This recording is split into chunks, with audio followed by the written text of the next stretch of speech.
I swear to you, this is the pettiest, most ridiculous, and somehow the most satisfying thing I've ever done in my life. And it all started with a trash can. Not just any trash can, mind you, but the kind our neighborhood's HOA insists on. The regulation green bin you're supposed to set exactly 3 feet from the curb, like some sacred ritual. And every Monday, without fail, my neighbor, the president of the HOA, would run it over with her shiny white electric car. At first I thought, okay, accidents happen. But after the 4th time, after the polite emails, after replacing the bin again and again, I realized this wasn't an accident at all. This was her way of reminding me she was in charge. Her name was Linda. Linda Foster.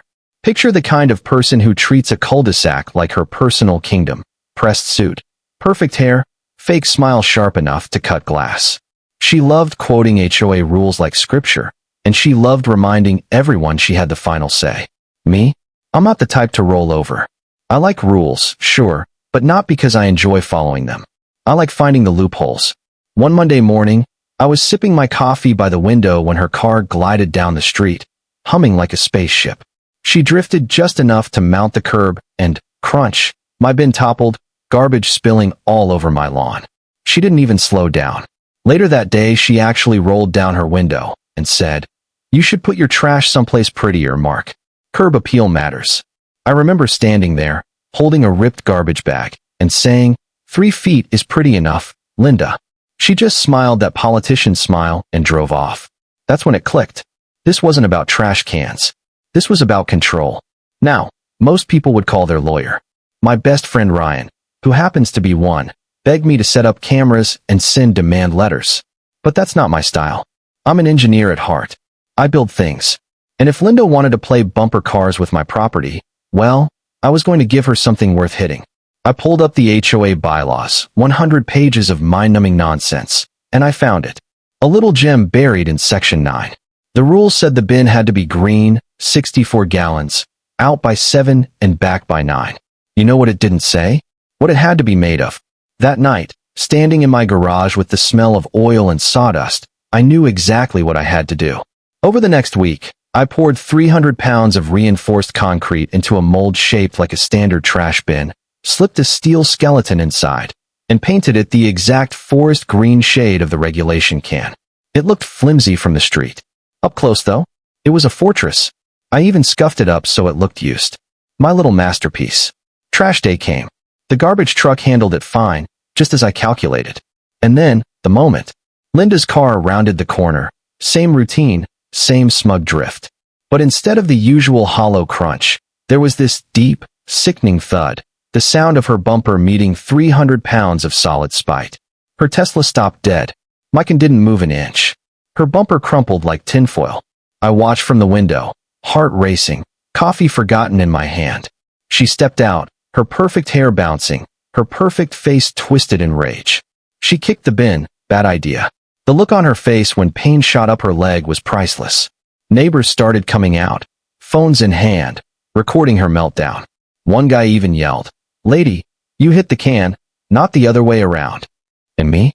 I just took a long, slow sip of coffee. But Linda wasn't done.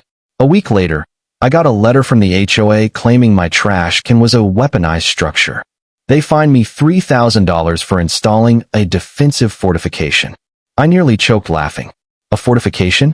Over a trash can? I refused to pay, of course, and instead I got creative. I built a motorized base so the can would roll itself to the curb at exactly 7:01 a.m., 1 minute after the legal window. Neighbors watched it trundle down the driveway like a parade float. The next day, I got a violation notice for unauthorized robotic devices. So I framed it, literally, bought a bunch of cheap golden frames and turned every violation notice into lawn art. I even power washed a mural of her crumpled car hitting my invincible bin right into my driveway. People slowed their cars to take pictures. Linda was fuming. Eventually, she escalated. She sent contractors to my house with a work order to seize my trash can. Imagine 2 burly guys trying to lift 300 pounds of concrete disguised as plastic. They barely got it an inch off the ground before giving up. That's when I walked out with my property deed in one hand and a heavy chain in the other. I wrapped that chain around the bin and around myself, locked it, and sat down. I told them calmly, This is my property on my land. Touch it, and you're stealing. Linda was across the street, screaming about how I was harboring a weapon. She called the cops. When the officers arrived, I didn't argue. I stayed chained to my can, speaking calmly while Linda shrieked about community safety. The officers eventually told me to unchain myself. I refused. So they cut the chain and arrested me right there on my lawn. And Linda? She looked like she'd just won the Super Bowl. But here's the thing, my friend Ryan filmed the whole arrest, and within 24 hours, the video blew up online. Man arrested for protecting his trash can from HOA president. It went viral. Hundreds of thousands of views, strangers offering me legal help, neighbors cheering me on. And something shifted. People who had been afraid of Linda for years suddenly weren't anymore. By the end of the week, neighbors were secretly loading bricks and sandbags into their own bins. The trash can rebellion had begun. We petitioned for an emergency HOA meeting, and when it finally happened, it wasn't me who spoke first. It was everyone else.